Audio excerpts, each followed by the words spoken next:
Last ভিডিওয়ে আপনারা দেখেছেন আমরা 14ই ডিসেম্বর কলকাতা থেকে রওনা দিয়ে 15 ডিসেম্বর পৌঁছেছিলাম অযোধ্যা রাম মন্দিরে বা অযোধ্যায় সব কিছু ঘুরে দেখেছি ওই দিনে।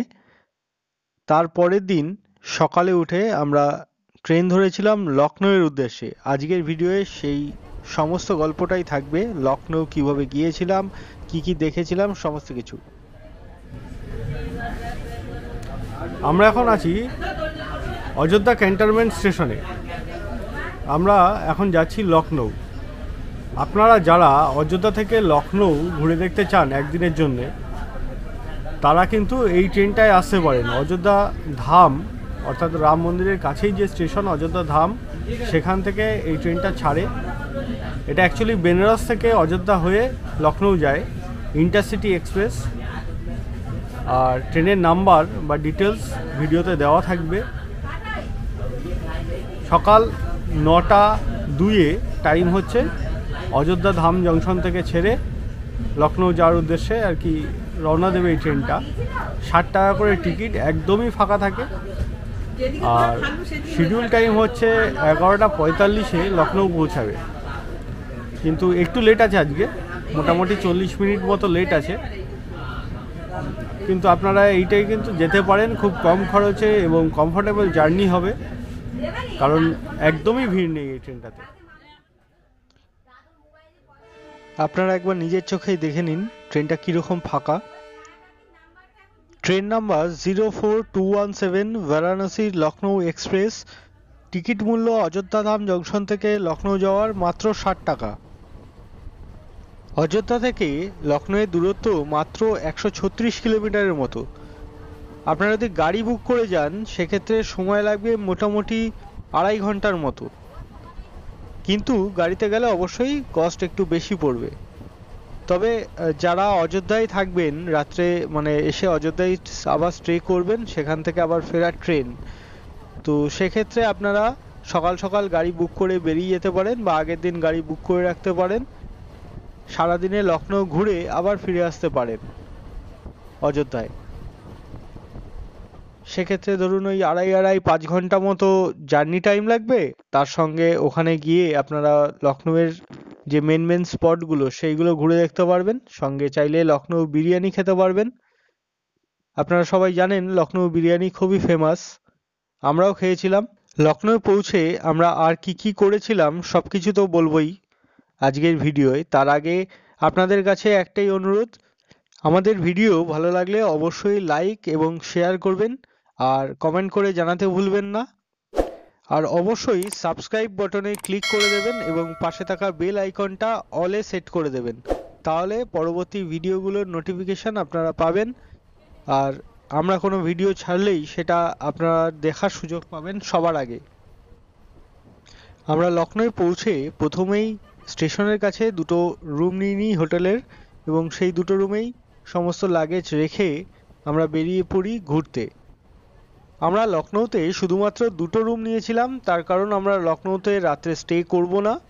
রাত্রি 10টায় লখনউ থেকে আমাদের ট্রেন ছিল দিল্লি যাওয়ার। লখনউতে পৌঁছে হোটেলে ব্যাগপত্র রাখতে রাখতেই দুপুর হয়ে গিয়েছিল, এবং তাই লাঞ্চে আমরা প্রথমেই লখনউ বিরিয়ানি খেয়ে নিই। দোকানটার নাম ছিল দস্তরখান, খুব ফেমাস একটা দোকান। তারপরে রমি গেট দেখতে চলে যাই, তার সামনেই রয়েছে এই বিশাল কমপ্লেক্সটা, তার মধ্যিখানেই রয়েছে সামনে যেটা দেখতে পাচ্ছেন ওটা মেন গেট। মেন গেট দিয়ে ভেতরে ঢুকলে রয়েছে ডান দিকে বড় ইমামবাড়ার মসজিদ, আর সামনে রয়েছে ভারতবর্ষের বৃহত্তম ও প্রাচীনতম ভুলভুলাইয়া। আর তার বাঁদিকে রয়েছে শাহী বাউরি, অর্থাৎ শাহী ঘরানার যে আগেকার দিনে যে স্টেপ ওয়েল ছিল বা কুয়ো ছিল, সেই কুয়ো। এটা কিন্তু নর্মাল কোনো কুয়ো নয়, এখানে সিঁড়ি দিয়ে সোজা নিচে নেমে যেতে হয়, কয়েক তলার নিচে পর্যন্ত যাওয়া যায়। তার মধ্যিখানে রয়েছে কুয়ো, আর সেই কুয়োর পাশাপাশি রাজ পরিবারের সদস্যদের, প্রধানত রানীদের স্নানের ঘর রয়েছে। খুব সুন্দর একটা কমপ্লেক্স, খুব সুন্দর একটা রাজমহল, খুব সুন্দরভাবে মেনটেনও করা হয়েছে, সাজানো গোছানো রয়েছে। চলুন আস্তে আস্তে এবার এগিয়ে চলি মেন বিল্ডিং এর দিকে, এবং ওই সামনে যে সিঁড়ি রয়েছে ওখানেই আছে টিকিট কাউন্টার। টিকিট কাউন্টার থেকে টিকিট কেটে তারপরে ভেতরে ঢুকতে হবে। এই টোটাল বিল্ডিং কমপ্লেক্সটা তৈরি করেছিলেন নবাব আসাবউদ্দৌলা। আসাবউদ্দৌলা ছিলেন নবাব অফ আওয়াধ। 1784 খ্রিস্টাব্দে এই বিল্ডিংটা তৈরি করা হয়।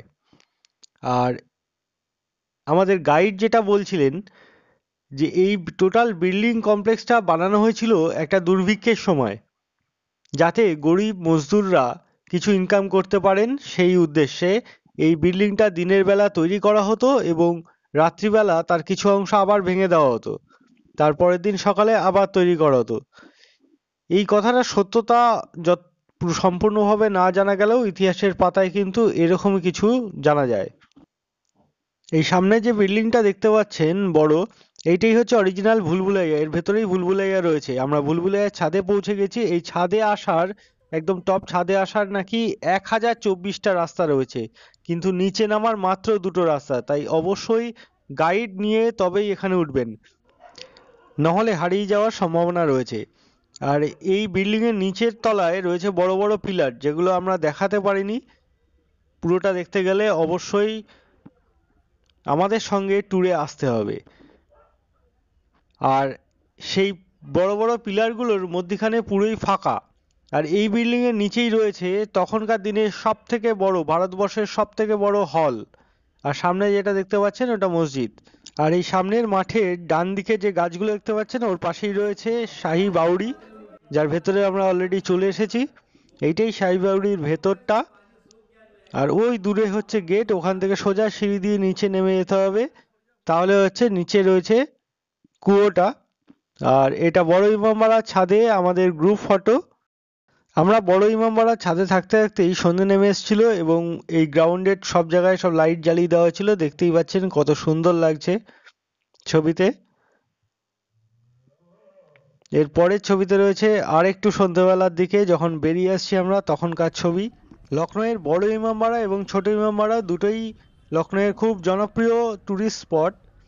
আর এই ইমামবাড়া সম্পর্কে আরও জানা যায় যে ইমামবাড়াটার যে টোটাল বিল্ডিংটা, এই বিল্ডিংটা তৈরি করতে নাকি কোনো ইট ব্যবহার হয়নি, সম্পূর্ণভাবেই চুন, সুরকি এবং গুড়, এই ধরনের প্রাচীন যে কনস্ট্রাকশনের প্রথা বা আগেকার দিনের বাড়িঘর যেভাবে তৈরি হতো সেই প্রথাতেই তৈরি এই টোটাল বিল্ডিংটা।